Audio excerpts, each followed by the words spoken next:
Atenção, vai começar agora uma teleaula de processos de fabricação do curso profissionalizante. Este módulo tem um total de 80 aulas. Hoje você vai assistir a teleaula número 13. Bons estudos!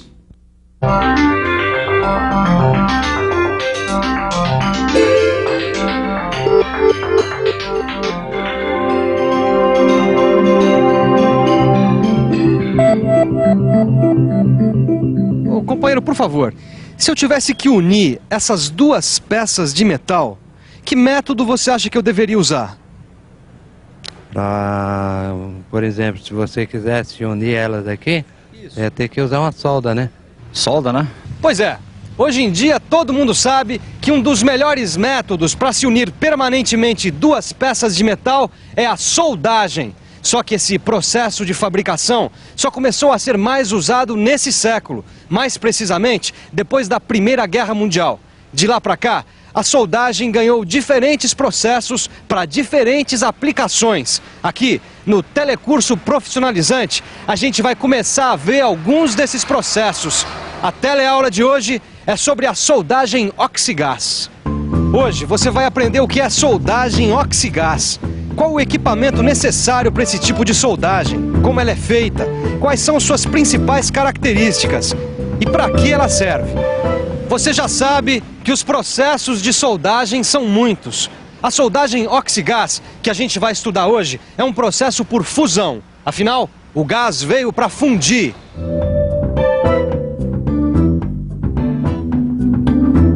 E aí, Ananias, tudo bom? Ô, Caio, tudo bem? Tudo jóia. Estava começando a me preparar para trabalhar. Recebi uma encomenda ótima de umas peças de metal e já ia começar a soldar com esse equipamento aqui. Opa, que legal que a oficina vai bem, hein? Eu vim justamente aqui para dar uma olhada e aprender um pouco mais sobre o seu trabalho. É, o trabalho vai muito bem mesmo, não posso me queixar, viu? Me fala uma coisa, Ananias. Que tipo de soldagem você vai usar para fabricar as peças da encomenda? Bom, para essa encomenda, eu vou usar esse equipamento aqui de soldagem a gás.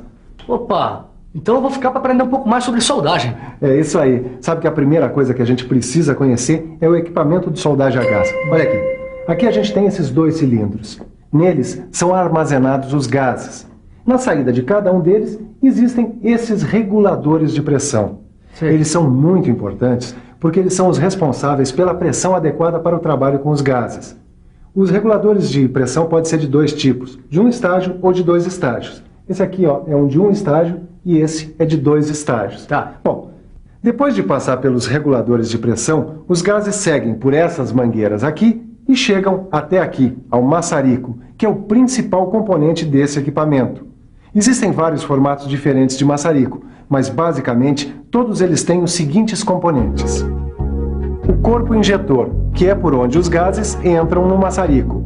É no corpo injetor que estão também os reguladores de passagem dos gases.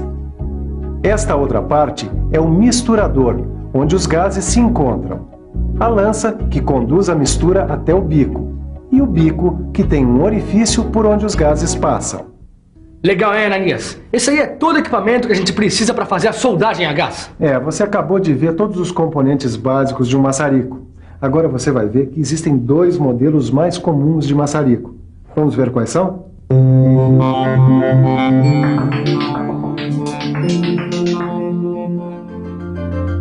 Existem basicamente dois modelos de maçarico, cada um deles projetado para operações específicas. Este é o maçarico injetor de baixa pressão de acetileno. Este outro é o maçarico misturador. Eles são parecidos, mas não são iguais. A diferença é que o maçarico de baixa pressão é mais simples. Nele, a mistura de gases é constante. Já no maçarico misturador, a gente consegue controlar a proporção da mistura dos gases. Viu como é, Caio? O equipamento para soldagem a gás é relativamente simples. Agora, o que você não pode esquecer é do equipamento de segurança. Lembre-se que a chama atinge temperaturas altíssimas. Por isso, são necessários óculos e roupas adequadas para evitar acidentes, né? Todo cuidado é pouco. O equipamento de soldagem a gás é usado também em operações como dobramento, desempenho, brasagem, etc.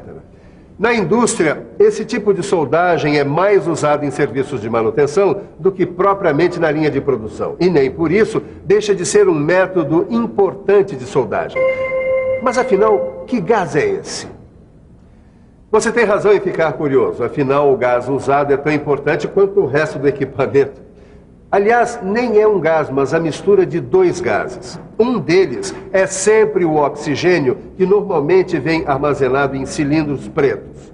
O oxigênio é usado puro e ele é responsável pela aceleração das reações no momento da solda e também pelo aumento de temperatura da chama. O outro gás pode ser o hidrogênio, o propano, o metano, o gás natural e o acetileno. Aliás, o acetileno, este último, é o mais usado, pois ele propicia uma chama de alta temperatura e de grande velocidade de propagação, características muito importantes para uma soldagem de qualidade. Dependendo da mistura, a gente consegue diferentes tipos de chama para diferentes aplicações. Essa chama que você está vendo é uma chama redutora. Ela tem maior quantidade de acetileno do que de oxigênio e é usada para soldar ferro fundido, chumbo, alumínio e ligas de zinco. Esta outra é a chama neutra. Ela tem uma parte de acetileno, uma parte de oxigênio puro e uma parte e meia de oxigênio do ar. Repare bem que ela apresenta esse dardo brilhante. Essa chama é usada na soldagem de todos os tipos de aço. E esta é a chama oxidante. Ela serve para soldar aço galvanizado, latão e bronze. A chama oxidante tem mais oxigênio que acetileno. Como você viu, o gás mais comumente usado junto com o oxigênio é o acetileno. Tanto é que a soldagem oxigás também recebe o nome de soldagem oxiacetilênica. Apesar de não ser muito usado na indústria, esse tipo de soldagem é muito popular, por exemplo, nas funilarias. A maioria dos reparos realizados em carros batidos ou amassados contam com a ajuda desse tipo de soldagem. Olha aí, vamos dar uma olhada no trabalho do seu Elias. Ele está usando a soldagem oxiacetilênica com metal de adição. Dá uma olhada. O metal de adição é essa varetinha que vai sendo derretida e vai se misturando ao metal de base. Metal de adição, metal de base, afinal de contas, qual é a diferença? Só pensando um pouco. Vamos pensar um pouco. Vamos ver. É claro. Quando a gente fala de metal de base, a gente se refere às peças que precisam ser unidas. Já o metal de adição são essas varetas, que têm comprimentos e diâmetros variados, dependendo da aplicação. O metal de adição ajuda a formar o cordão de solda, dando a espessura e as características mecânicas desejadas para o cordão da solda. Além do metal de adição, na soldagem, a gente também pode usar fluxos, que às vezes vêm nas varetas do metal de adição, como essa daqui. Os fluxos são pós ou pastas. Eles são usados na soldagem de metais não ferrosos, como o alumínio. Eles reagem com os óxidos metálicos, protegendo as superfícies a serem soldadas. Você já sabe quase tudo sobre soldagem, mas não sabe como fazê-la. Mas não se preocupa que é fácil. Quer ver só? Em primeiro lugar, é preciso abrir as válvulas dos cilindros dos gases e depois regular a saída deles. A seguir, é hora de acender e regular a chama. Aí, já podemos começar o trabalho, formando a poça de fusão. Poça de fusão, ou banho de fusão, é o nome que se dá à região em que o material a ser soldado está em estado líquido. Quando se usa metal de adição, ele também estará liquefeito na poça de fusão, se misturando ao metal de base. Como você viu, a formação da poça de fusão é o primeiro passo para a soldagem. Depois, é só fazer o cordão de solda. O cordão de solda é justamente a região que se forma durante a soldagem no encontro das duas peças de metal. O cordão de solda pode contar ou não com a presença do metal de adição. Mas fazer esse cordão de solda exige técnica e treino. Afinal, o cordão tem medidas. Ele precisa atender às necessidades mecânicas e de esforço das peças soldadas. Existem duas técnicas que podem ser empregadas na soldagem oxigás. O seu Elias, o funileiro, vai mostrar essas técnicas pra gente. Essa primeira técnica é chamada de soldagem à esquerda. Repare no movimento que o seu Elias faz com o maçarico. Esse outro tipo de movimento é a técnica da soldagem à direita. Como você notou, as duas técnicas são diferentes. Usando a técnica de soldagem à direita, a gente tem uma melhor visão do ponto de fusão e pode controlar melhor a soldagem. Além disso, essa técnica possibilita a soldagem de materiais de espessuras maiores que 6 milímetros. Mas nem sempre a soldagem sai perfeita. No seu livro de estudos, você vai encontrar um quadro com os problemas mais comuns da soldagem a gás, bem como as possíveis causas desses problemas e como fazer para evitar que esses problemas se repitam. A soldagem oxigás utiliza uma chama de altíssima temperatura. Por isso, todo cuidado é pouco. Como se não bastasse a chama, os gases utilizados são altamente inflamáveis. A coisa mais grave que pode acontecer é o retrocesso da chama, que acontece quando a gente regula mal a pressão de saída dos gases. Se isso acontecer, haja rápido. Feche a válvula do acetileno. Feche a válvula do oxigênio. Depois, resfrie o maçarico, colocando-o num recipiente com água. Depois de resfriado, retire o maçarico da água e abra a válvula do oxigênio para expelir os resíduos de água que possam ter sobrado lá dentro. Pois é, Caio. O retrocesso da chama é um acidente que pode acontecer se a regulagem da pressão de saída dos gases estiver incorreta. Por isso é preciso prestar muita atenção nessa regulagem. E não só nela. Existem várias medidas que você deve adotar para evitar problemas com equipamento de soldagem a gás. Sempre que você tiver que transportar o equipamento, use carrinhos especiais, sempre na posição vertical, com o capacete de proteção das válvulas. O equipamento deve ser guardado em local ventilado. Os orifícios das válvulas devem estar sempre limpos. Manuseie os cilindros com cuidado, evitando choques. Sempre verifique se não há vazamentos nas mangueiras e nas conexões. Lembre-se de usar sempre tenazes para manusear os materiais metálicos soldados. Eles estão sempre em altas temperaturas.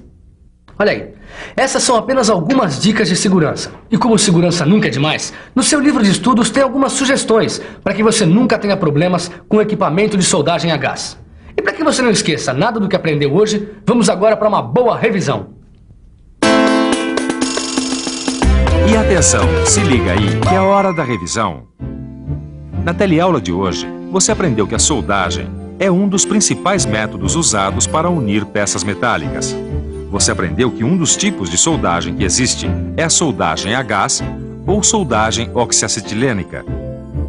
Você ficou conhecendo todos os componentes básicos para fazer uma soldagem a gás. Aprendeu que existem diferentes tipos de chama para diferentes aplicações. Aprendeu também que a soldagem a gás pode usar metais de adição e fluxos, e que existem duas técnicas de soldagem. Finalmente, você ficou sabendo de algumas dicas para garantir a sua segurança durante a operação do equipamento para soldagem a gás. Então, aprendeu alguma coisa sobre a soldagem a gás? Eu tenho certeza que sim. Agora, se ficou alguma dúvida, pegue o seu livro de estudos. E se não ficou dúvida alguma, pegue o seu livro de estudos também e aprofunde o seu conhecimento. Até a nossa próxima teleaula.